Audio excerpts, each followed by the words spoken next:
தனித்துவமான குரல் அவருடையது. பவதாரிணிக்கு முதல்வர் ஸ்டாலின் புகழஞ்சலி.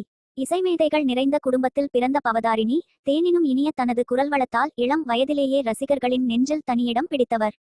கேட்டதும் அடையாளம் கண்டுகொண்டு பரவசமடையச் செய்யும் மிகவும் தனித்துவமான குரல் அவருடையது என பவதாரிணியின் மறைவை அடுத்து தமிழக முதல்வர் மு.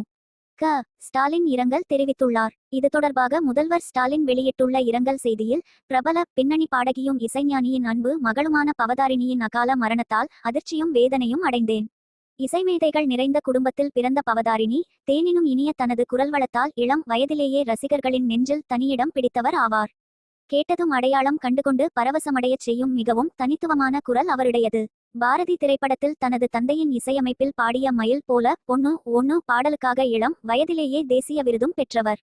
இசையமைப்பாளராகவும் பல படங்களில் பணிபுரிந்துள்ளார் என்பதும் குறிப்பிடத்தக்கது. இன்னும் பல்லாண்டுகள் வாழ்ந்து இசையுலகில் எத்தனையோ சாதனைகளை செய்திருக்க வேண்டிய